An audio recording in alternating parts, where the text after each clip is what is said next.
Good morning, Sir Hari and Sir Ibnu. My name is Tita Amarta Putri from Diplomacy 2. In here, I would like to present my midterm examinations of Business Diplomacy and Politics Asia and Pacific region by answering 5 questions. Question number 1. What is meant by politics and political science? Please explain the difference between politics and political science. What is the correlations between politics, diplomacy, and business in the context of international relations? According to Aristotle, politics is a natural tendency of human beings and cannot be avoided. For example, when humans try to determine their position in society, when humans try to achieve personal well-being, and when humans attempt to persuade others to accept their view. Aristotle concluded that the ability of individuals and businesses to achieve higher forms of social life is through political interactions with other people. Meanwhile, according to Roger F. Soltau, political science is the systematic study of governance by studying the country, state's goals, and institutions that will carry out that purpose, the relationship between the states and its citizens, as well as with other countries which are going to be realized, its relations with its individual members and other states. Political science also encompasses studies of all societies, cultural and psychological factors that mutually influence the operations of government and the body politics. And now for the differences between politics and political science. The term politics refers to the state of affairs of a country, including the structure of its government and the decision taken by the ruling party. Meanwhile, the term political science refers to the theoretical analysis of all political systems, including their origins, their underlying value, and their goals. Politics affects all aspects of the citizen lives. It influences the country's economic and social strategies, as well as the government's attitude towards core matters. And the political science is in constant evolution. Its scope tends to vary and grow. And for the politics deals with the problems of the citizen by interacting them politically. And the actors are politicians, lobbyists, and administrators. Politics aims to initiate public welfare and improve their conditions by implementing constructive policies. And meanwhile, for the political science, deals with both empirical facts and normative issues, and the factors are political scientists, scholars, and academics. Political science aims to understand different political patterns and to provide such a framework which expresses reality. Next is the correlations between politics, diplomacy, and business in the context of international relations.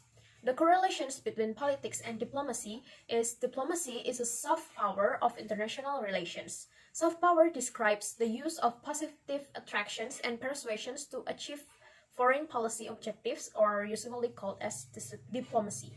Diplomacy or public diplomacy has a long history as a means of promoting a country's soft power. Diplomacy requires an understanding of the roles of credibility, self-criticism, and civil society in generating soft power.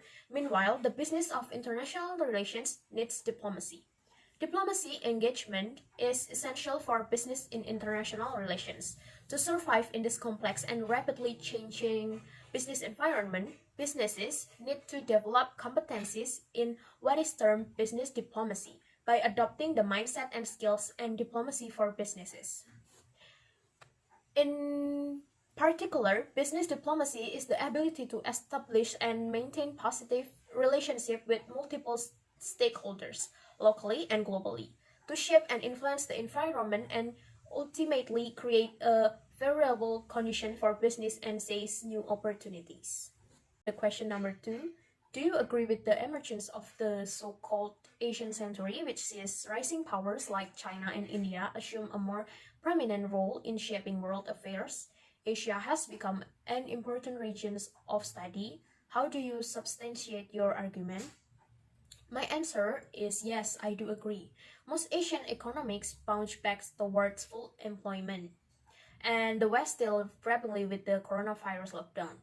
American economist David Pay Goldman argues that the long-term drivers of Asia's growth will be China emergence as the technological superpower.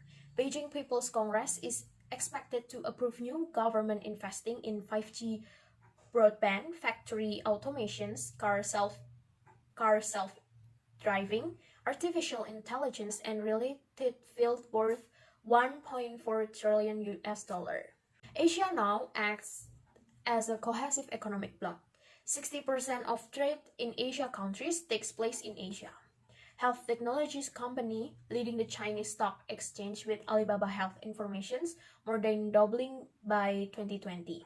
India and China have a common stakes in the revival of a multipolar world order and the democratizations of international trade, financial systems, and global energy markets. The two countries has demonstrated their ability to cooperate effectively in the Asian Infrastructure Investment Bank, of which India has become the second largest investor after China.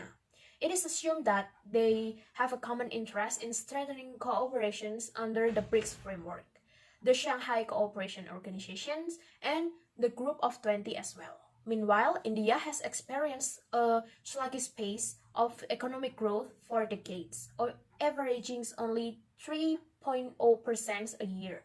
The average economic growth rate is 6 until 8 per year. India, known for advances in information and communications technology, or ICT, and in the field of services. In my opinion, India and China, in taking more prominent role in shaping world affairs, also needed to engage with each other and with other willing partner countries, especially in the East Asia Pacific region, to eliminate the hegemonic influence of Western geopolitics. Question number 3. How is the current political dynamics in Asia, and what are the potential threat situations jeopardizing the regional security? The regional political dynamics of Asia have changed drastically in past few years. Currently, the Asian region was faced with a number of potential security threat situations, including but not limited to proliferations of nuclear weapons, South China Sea territorial disputes, the Taiwan issues, and regional Islamic terrorism networks. One of the greatest threats facing the region is the proliferations of nuclear weapons. Countries that wish to acquire nuclear weapons can do so in relatively less time and effort. North Korea is an example. The deployment of nuclear and weapons capabilities to countries such as North Korea and possibly future Iran, as well as non-state organizations such as Al-Qaeda, are the most dangerous aspects of the contemporary situations. This development threatens regional security. The main problem of the South China Sea and Taiwan centers on Asia's rise as a regional power. In short, the Taiwanese dispute can be understood as a territorial dispute that is long-standing and of the immense significance, especially to China. Meanwhile, the South China Sea is another long-standing territorial dispute involving China, Japan, Vietnam, the Philippines, Malaysia, and Brunei.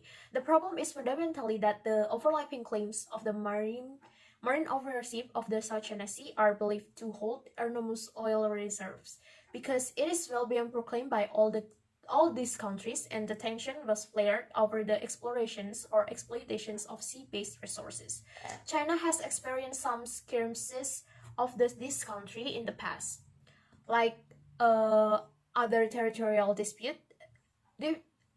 Different countries claims the same territory, which makes matters difficult to resolve peacefully. Agreement to establish a loose code of conduct on have reached and the disputes area in the South China Sea, ASEAN and China.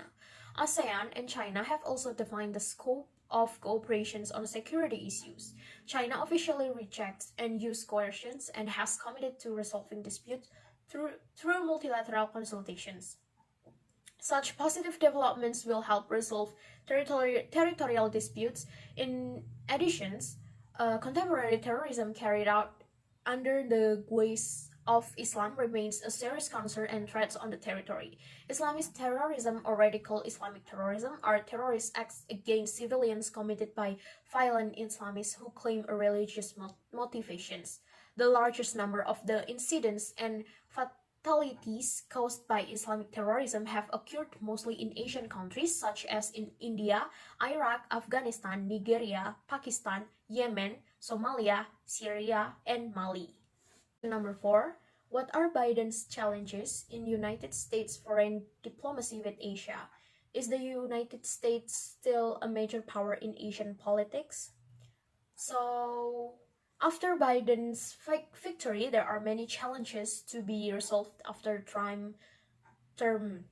The Biden administration is working to restore a number of policies Trump has created, ranging from unilateral disregard for international cooperations to escalating Iran nuclear problem. North Korea nuclear problem has made no progress. Diplomacy that ignores human rights has triggered the Myanmar military to stop the pace of democratizations. Biden tries to return to traditional American diplomacy with multilateralism and rational decision making. Work hard to restore America's leading position in the world. Improves cooperative relations with allies, especially with Asian countries, and reserve the diplomacy strategies. One of the biggest challenge of Biden's want to heal the inside issue of the US first and make a competitive environment. Biden could not only focus on the domestic issue but also has to focus on international issues, considering that China will go stronger. China is the competitor for the US not only for political influence but also technology. The development of China is almost the same with the US, especially developing 5G, and their achievement is categorized at a hard level. Besides mending the relationship that has broken by the Trump era, and there is a small disagreement between Trump and China, is important. The effort that Biden could do is continue to support India and countries in Southeast Asia in terms of security issue. Also keep balance healing the domestic issue and keep in threat in international issue. If we look back to the consequences of Trump's policies, which makes China stronger in diplomacy and negotiations for trading with countries in Asia. But if Biden could improve the relations with Asia's country and resolve the domestic and international issue, then yes, US still a major power in Asia politics. However, the hopes of the Biden administration by trying to return to traditional American diplomacy, multilateralism, and rational decision making, working hard to restore America's leading position in the world, improving cooperation relation with allies, and reverse America diplomacy strategy, the United States still become a major force in Asia politics. For the question number 5, what is the difference between the political transition in Indonesia in 1998 and Malaysia in 2018? If you look at the political transitions that took place in these countries, as a student of international relations, what theory would you use to explain the situations that occurred in the countries during the political transitions? The difference between the political transitions in Indonesia in 1998 and Malaysia in 2018 can be seen in the actions and the role of military or armed forces that have come down to handle changes in the political transitions in government.